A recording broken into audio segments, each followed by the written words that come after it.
Hello, this is the Green Report Rappler show on the environment and the stories of people whose decisions impact the world around us. I'm Iya Gozum. And I'm G. Geronimo. And like what we've been hearing in that viral song that's been stuck in my head for days, it's been raining in Manila and in other parts of the country.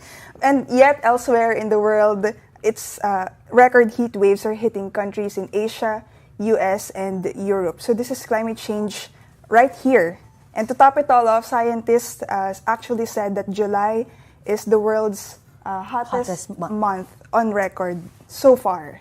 And that's climate change affects all of us, not just livelihood, and it affects our mental health too. This is what we call climate doom or climate anxiety. A 2021 paper published in The Lancet said that young people from the Philippines are actually the most worried. No. Today we're talking about climate anxiety or trauma, the physiological distress attributed to the climate crisis and its impacts. So joining us today are digital communications specialist Ivy Padida and our multimedia producer Nina Liu. Hi guys! Hi! Sige, to start off the conversation, is there any one of you who has an experience that really kumbaga, binuksan yung mata nyo to the experience or to the reality of climate change here in the Philippines? Anyone can answer, even Iya and I. Siguro para sa akin, since we live near the Bulacan area, and sa taga Valenzuela kasi ako, so laging baha. So I think maaga pa lang, bata pa lang ako, lagi ko na nakikita yung baha. So I think that's one huge indicator. And as the years went on, lumalaki siya ng lumalaki. So parang may mali. Like dati, mababa lang yung baha sa amin. Ngayon, record-breaking na. So like literally, nung lumalaki ka, lumalaki rin yung baha, actually. So kung dati kung hanggang tuhod mo, hanggang ngayon hanggang tuhod mo. Mga bewang na. Bewang na. Pero tumatangkad rin siya, to be fair. Tama. So ibig sabihin, mas lumalaki kasi tumatangkad siya, tapos bewang na. Right. Diba? Diba? And actually, Bulacan nga ngayon yung affected nung current weather events, diba? Ikaw, Nina, meron ka bang naalala na ito yung, climate change talaga tong nangyayari ngayon? Siguro Ondoy, hindi house namin yung binagyo, hindi yung household where I live right now, pero my grandparents live in Pasig, near Pasig, Marikina River. So nung Ondoy, I was really young, I was like 9, I think. Wala na tanungan kung anong age natin. I was probably 9 or 10, tapos, so for a week, yung lola ko, my grandparents moved to our house kasi thankfully medyo malakas yung area namin in QC. Mataas rather. And it was weird kasi after the flood, parang we would see the house. My dad would go to the house often to help clean, ganyan. Tapos hindi ko ma-imagine na, kasi 2 floors yung bahay na yun, buong first floor was submerged. For a standard house, medyo mataas na yung ceiling nung first floor nun. So hindi ko ma-imagine as a kid na parang, paano posible yun na buong bahay na to mapupuno ng water to the point na uninhabitable na siya, lahat daw ng furniture lumulutang. So, hindi ko talaga siya mag-grasp. And until now, if I try to imagine it, parang surreal pa rin yung image that I see in my mind. So, I guess, Ondoy. Right. Surreal is the word. Parang naalala ko nung Ondoy. Kasi kami, mataas kasi kami. So, hindi talaga kami binabaha at all. Never kami naging worried about that. Pero naalaman ko lang na parang weird siya or kakaiba siya nung Ondoy. Kasi merong nakitulog sa amin na hindi namin kilala. Right. Na dinala ng father ko doon. Kasi parang anak siya ng isang family friend and na-stuck sa school. And yung pinakamalapit dun sa school is yung bahay namin.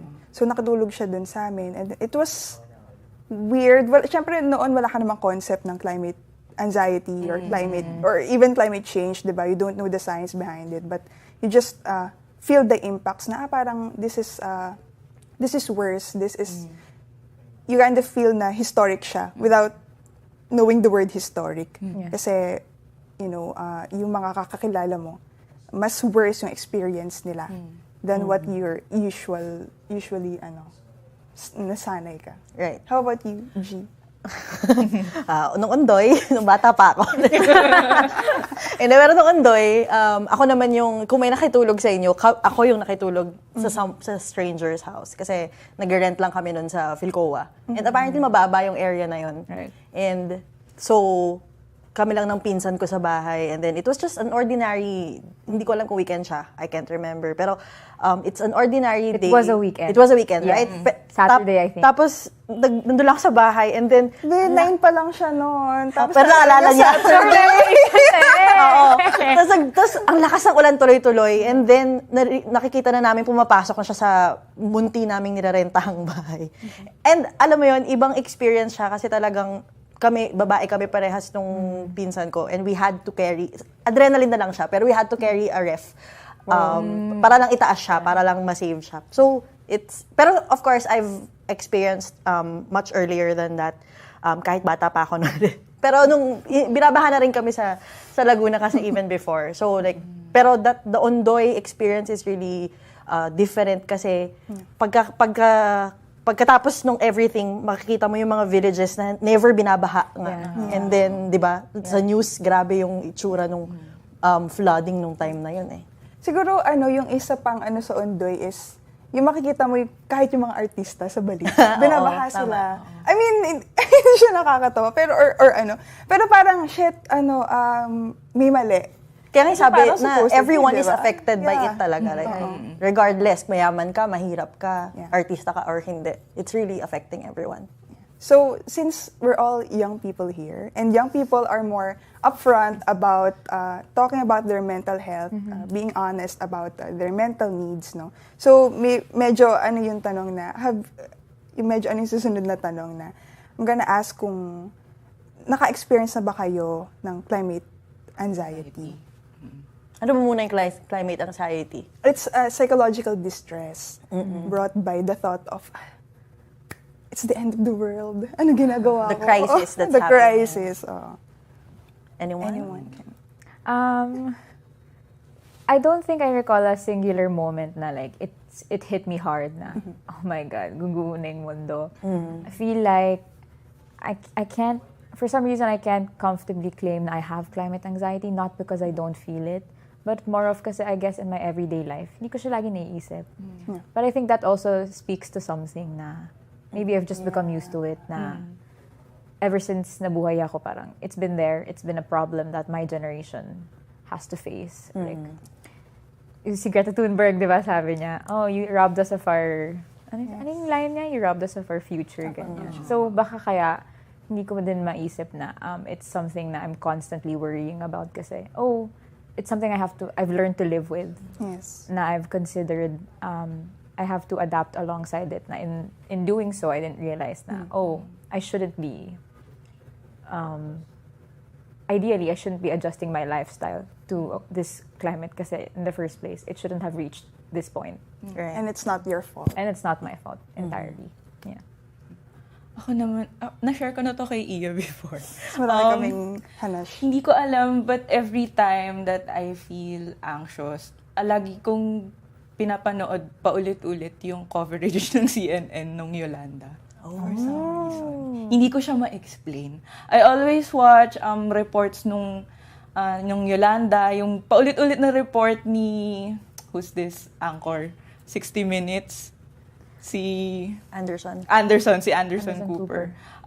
He covered, nandun siya sa Tacloban. And paulit-ulit kong pinapanood yung report niya. Paulit-ulit kong pinapanood yung footage ng mga barko na wash out dun sa lupa. Paulit-ulit kong pinapanood yung report ng mga bilang ng namatay, yung looting na naganap noon sa Leyte. I think in a way, it's me trying to cope with whatever is happening.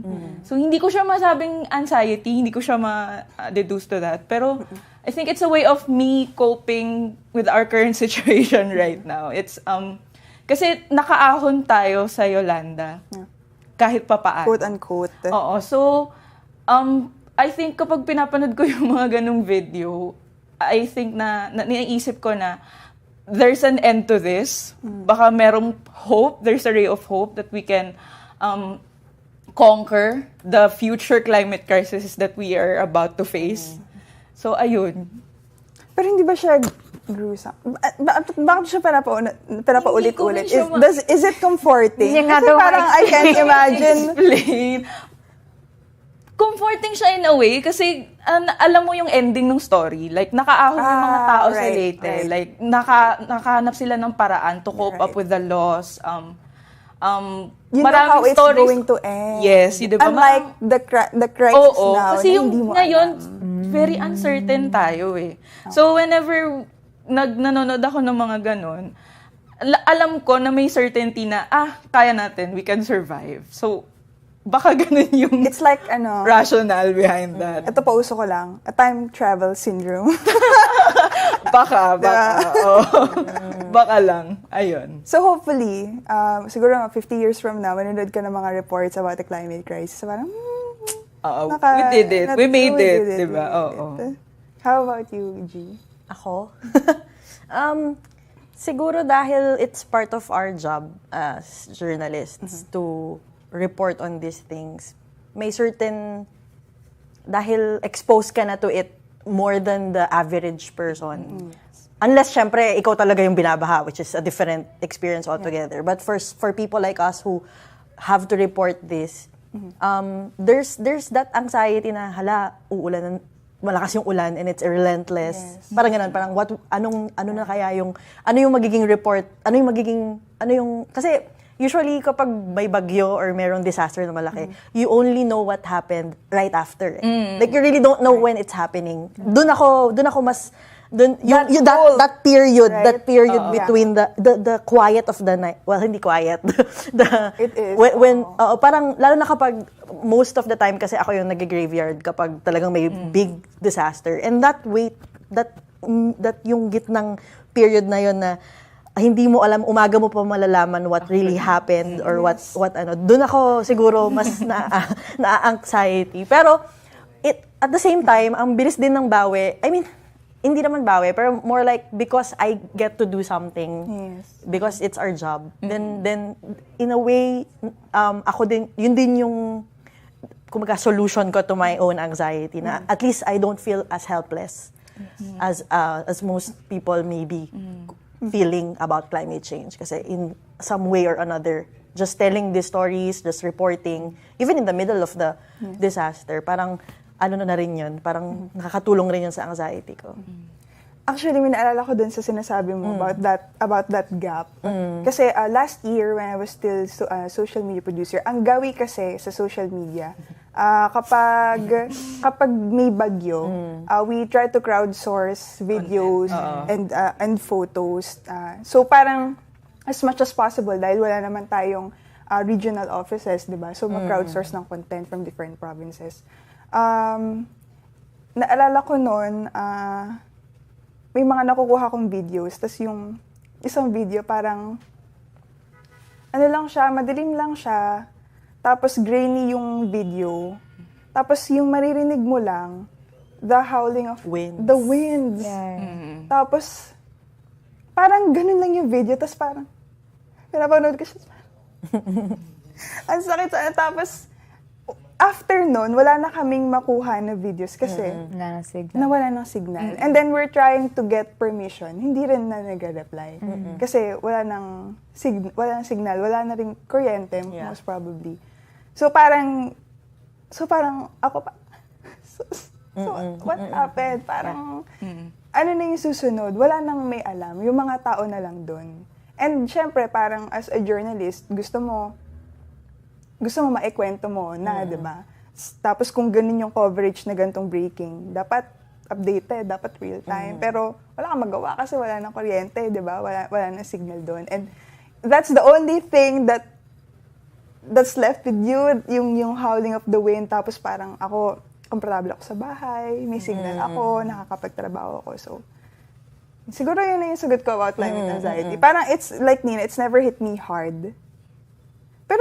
Pero pag yung minsan, pag naaalala mo yung mga parang, shit, ang bigat niya. Right. Yeah. But is climate anxiety or even climate change something that you discuss with your peers? I'm curious. Kasi Parang ano ba yan? Parang is it normal to talk about climate change now with I guess half tayo dito. May millennials, merong Gen Zs. Kayo ba in your circle of friends, would you say climate change is something that you're really, really aware about? Sa group of friends ko, yung college barkado kasi, so mga tibak, so mga climate activism, alam nila yan. Pero hindi talaga namin siya pinag-uusapan ng... So parang avoidance? Talagang, hindi naman. Parang yung language lang ng mga tao is, gawin na natin ito, mamatay din. Yung parang ganun. Diba?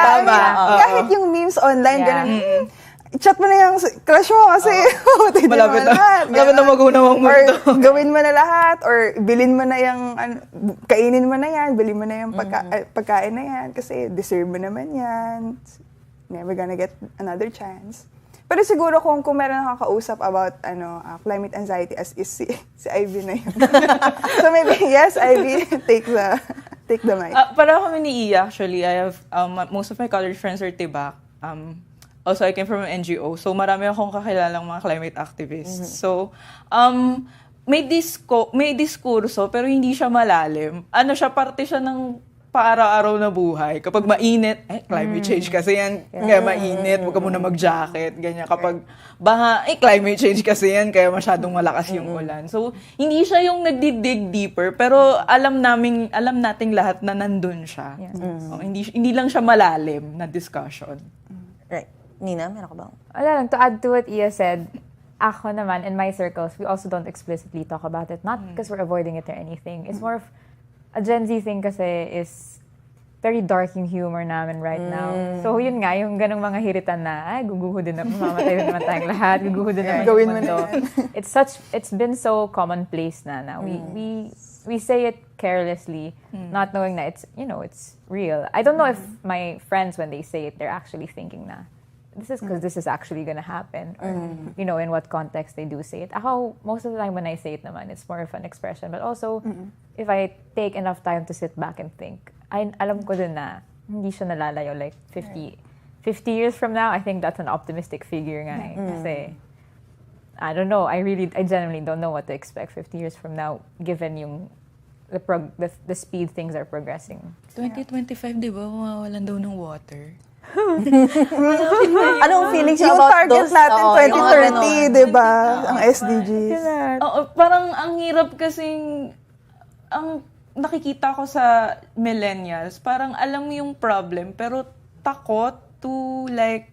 For context lang sa audience, millennial ka, Ivy. Oo. Ito na, matanda na. Kasi sinisisi. Di lang halata. Millennial. Ang napapansin ko, well, in our circle naman, nakakatakot siyang issue, nakakatakot siyang topic.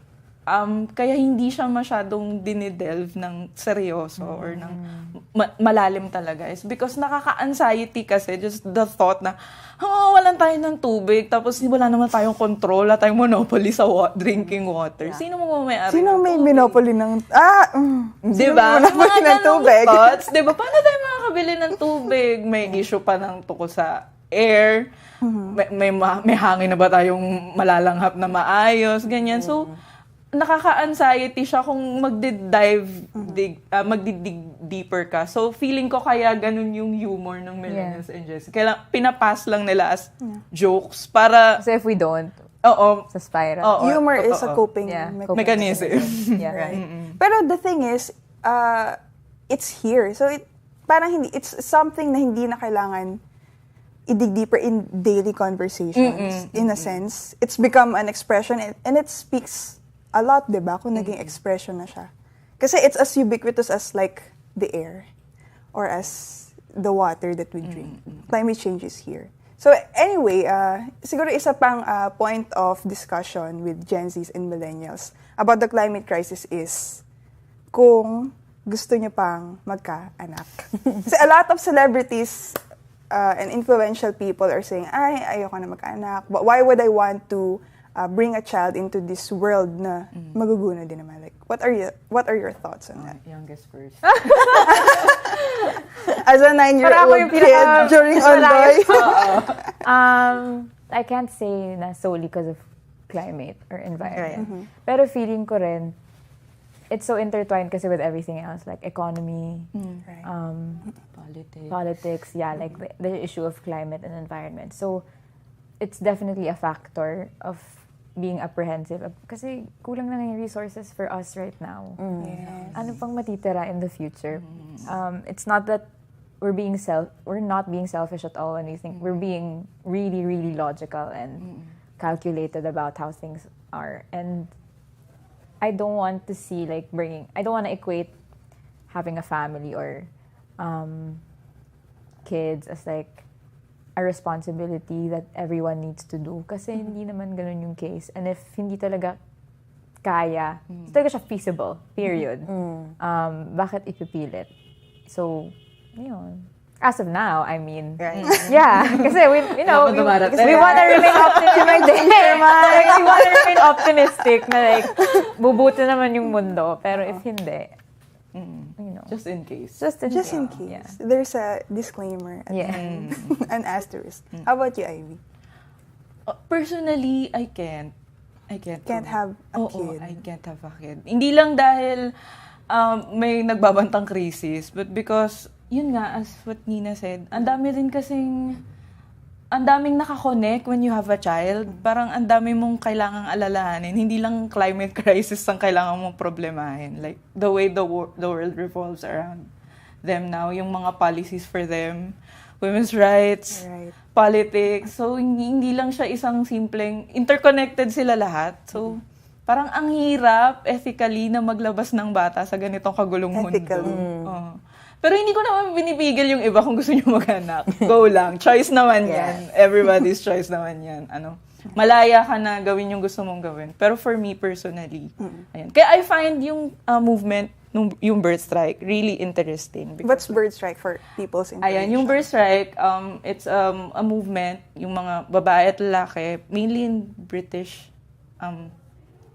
they vowed not to have children unless the government solves the climate crisis. Wow. Which is when? Yun nga, di ba? But I think yung movement na yun is just them wanting to air their frustration talaga na, ano bang ginagawa ng government for us? Like, anong ginagawa nila para sa atin? Para humantong tayo sa ganitong desisyon na hindi ako mag-aanak.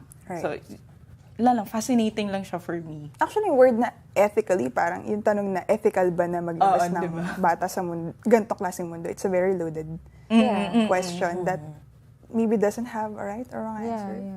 How about you, Jude? Do you wanna have kids? Naano ko dun sa sinabi ni Ivy na everything is interrelated. And I think that's also the story of the climate din naman. Na the climate change, hindi mo siya pwedeng ihiwalay sa lahat ng issues na nangyayari sa atin ngayon. Because they're all related. So, kaya nga, di ba, it's really the biggest challenge that our generation face. So, parang, given that, ako din, napaisip din ako if I really want. Right now, hindi talaga. I don't see it happening. Hala, so, tatlo dito pala. Ako lang. Pero like, yun nga, like Ivy, okay lang, wala namang judgment on people who want that, di ba? Pero parang for me, hindi ko lang siya maisip pa in the context of even my situation and how we're trying to cope with these challenges in our generation. Pero kung hintayin natin yung Philippine government na... Tatanda na yata akong Ikaw, Iya. Wala, gusto ko pa din. To be fair, gusto ko din nga. It's just, gusto ko din. ang hirap lang niya isipin logistically. Yeah. You can imagine it. Tapos if your job nga is writing about climate change, parang Mas lalo ka pang na-expose to it, di ba?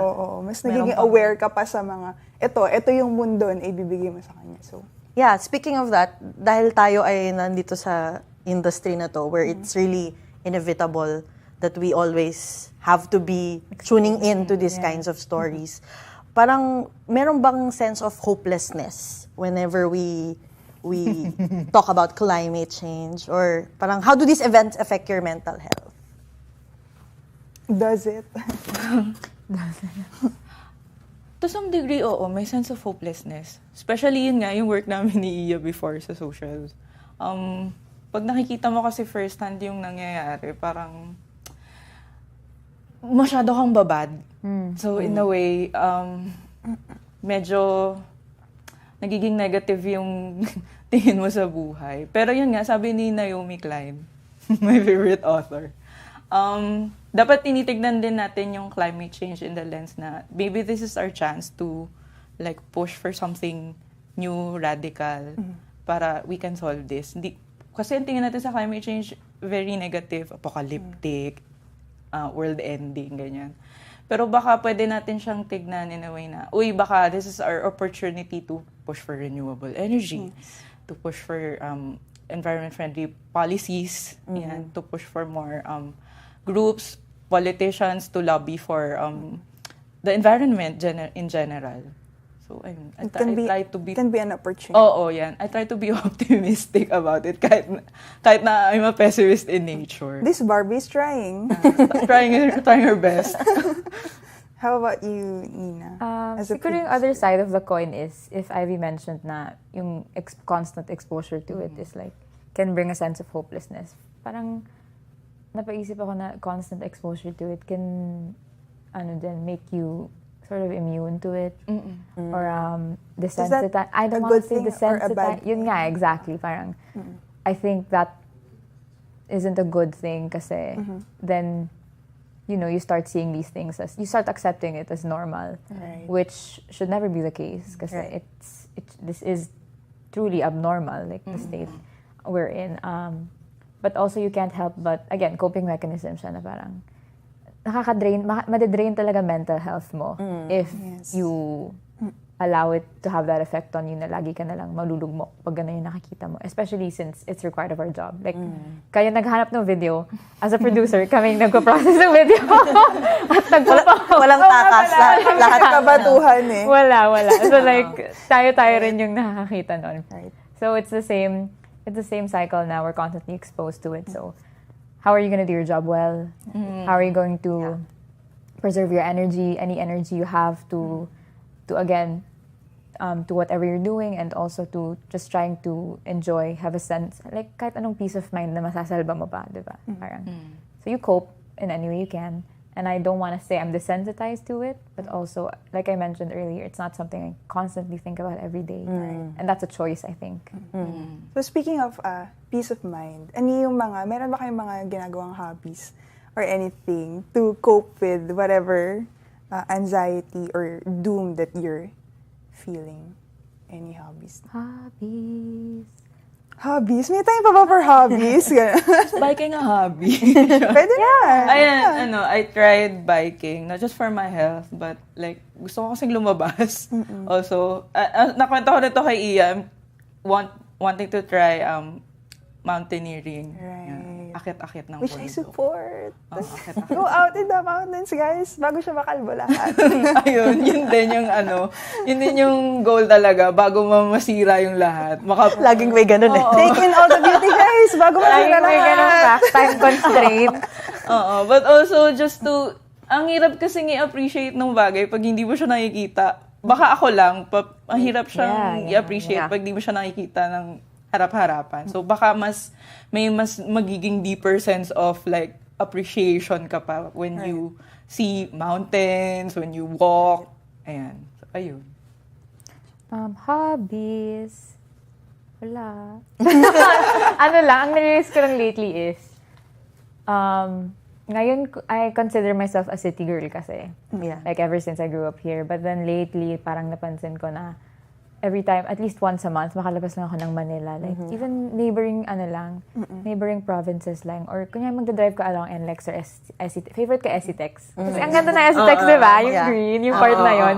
So, pag nagdadrive... And this is a sponsored post. Pag nagdadrive doon, parang sabi ko, as in, I don't know if it's a placebo effect, pero literally breath of fresh air na parang, uy, bumubuti yung mental health ko na. Kahit an hour drive through it, parang wow. It helps a lot. Yun ba may mga movement yung yuppies, especially nung pandemic, na nag-move sila sa beach, doon sila nag-work. Parang mas gusto nila mas closer sa nature. Kasi parang mas better nga sa mental health siya. Tapos, And also na-realize ng mga tao na you don't need to be in the city to work. Yung option na yun nag-open up ng pandemic. Kaya lang bumabalik na ulit Tsaka ngayon. yung most millennials na kakilala ko, ang gusto na lang talaga manahimik sa bundok, mag-farm. Parang Ang daming kang gano'n, mga retirement plans nila, mga babalik sa probinsya. island girl, ganyan.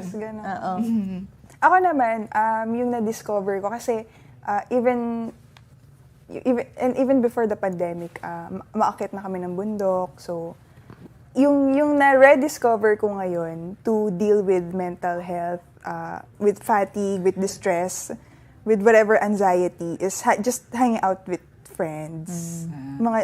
Kasi parang, pag napapaalala sa'yo na parang, people can be really genuine. Kasi pagbabad ka sa balita, na parang, grabe, people can do these things. No? People can be selfish, they can be greedy, people can do lots of things, can harm our planet na parang walang whatever feelings. Pero when you're with your friends, and then they make you feel loved and they're very generous, parang bumabalik ka dun sa, people are capable of being humane. And maybe, siguro stretch na, no? Parang, syempre, di mo naman ma-realize yun at the moment na binigyan ka ng libreng kape o inilabas ka o lumabas kayo, nag-enjoy kayo, whatever. Pero parang mapapaalala ka na people can do good things. And that small things, kaya yun mag-translate into bigger things. And whatever societal change na gusto nating makuha or whatever. How about on our work? How does the climate crisis, or how does climate change, even our anxiety, how does that affect or influence the way we work in our job right now in journalism? Meron ba kayong may different, kumbaga, nakikita nyo ba ang climate change in a different lens because we work in an industry like this? Can I answer? Sige. Go. Kasi parang You can. You don't have to ask permission. Ma'am. Hindi kasi I'm given the opportunity na maging environment and climate reporter. And so kaakibat nun, meron din akong opportunity to learn, na meron akong time na mababad sa mga ganitong. So ma-educate about it. And I'm also given the opportunity to go out and actually see people. So parang kahapon, nagpunta kami sa Bulacan, nakita namin na parang, grabe ito yung ganito sila pag may bagyo. Sa Hagonoy, sa Kalumpit, nagbabangka sila. So yung mga streets na usually tricycle yung pumapasada, ngayon bangka. So ganun yung normal sa kanila. So, kasi I would like to say na I'm a very optimistic person. So, kung paano ko siya inilalagay sa trabaho ko, I try to find solutions. Or at least I try. Ikaw ang editor ko, so meron ba solusyon na binibigay? But at least I try to What solutions? look for. So there's a branch of journalism called solutions journalism. Especially for the environment. Ang dami kasing kunyari mga initiatives on the ground and communities, kung paano yung ginagawa nila para to solve. And maraming ganyan in the environment and in climate change. Mga initiatives para, and I think that's what you're referring to, that kind of sabi nga 'di ba na madaling mag-fall back into hopelessness or And the doom. And the doom. But actually, being in the job that we are in, ang gandang, meron tayong opportunity to report on things that bring hope. And I think that's what most people need in the face of the climate crisis, di ba? Na hope in the midst of all this. Na kahit ang daming mga deadlines, ang daming mga hottest months, na mga ganyan na nire-report.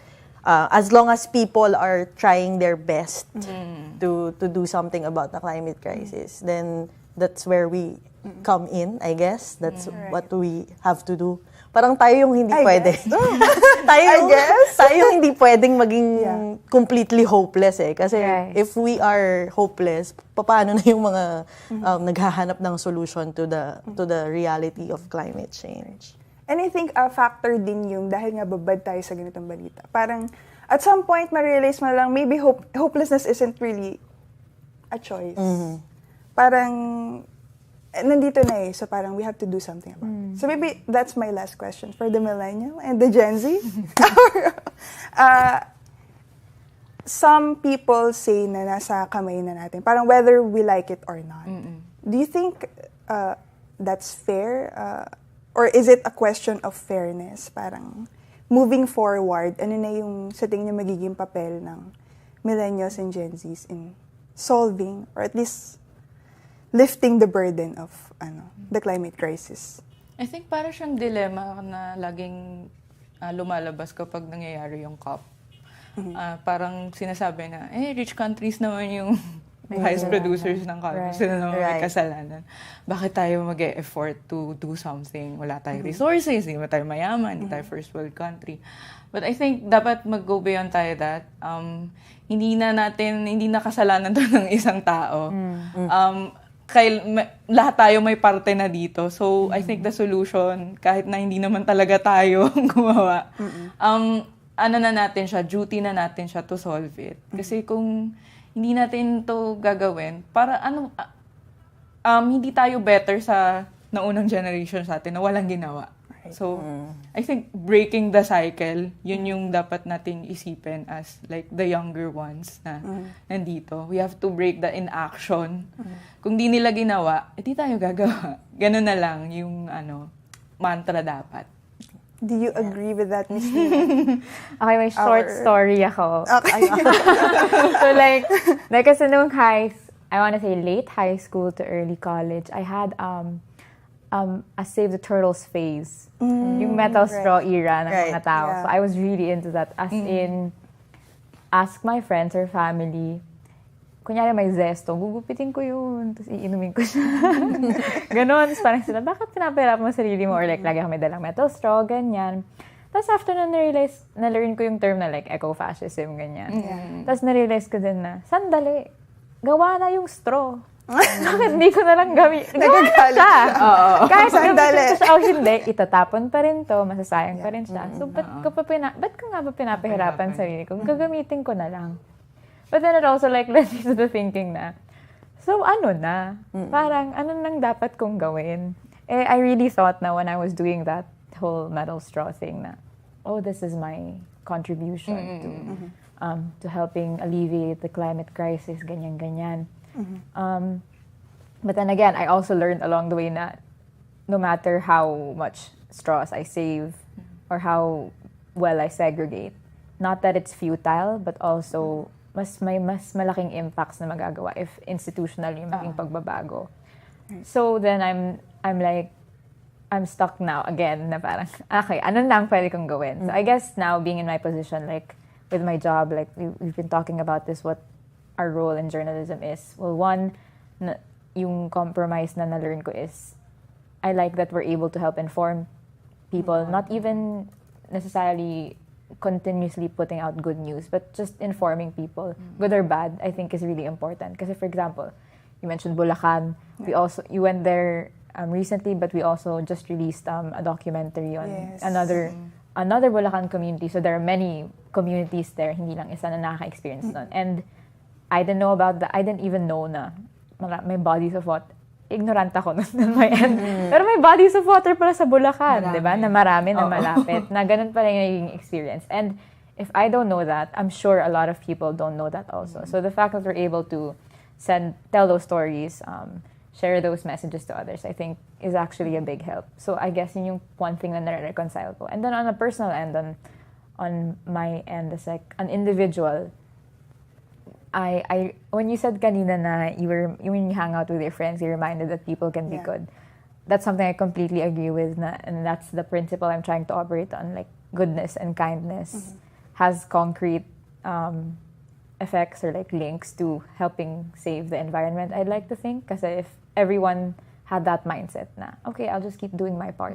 I'll just keep doing my part, and I'll even if I see people around me not doing their part, that's fine. I'll still do my part. I can't allow myself to be demotivated by that. Kasi wala nang mangyayari kung lahat ng tao na demotivate by each other.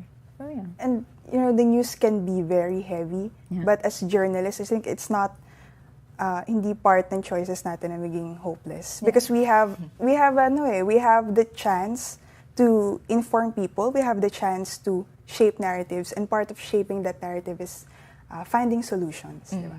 So, thank you, Nina and Ivy, for agreeing to be part of this episode. And that's a wrap. Thank you for tuning in. If you have any story ideas to pitch, just feel free to message us on Twitter at Iagozum. And at G. Geronimo. That's a wrap. Thank you. See you next episode. Bye. Bye!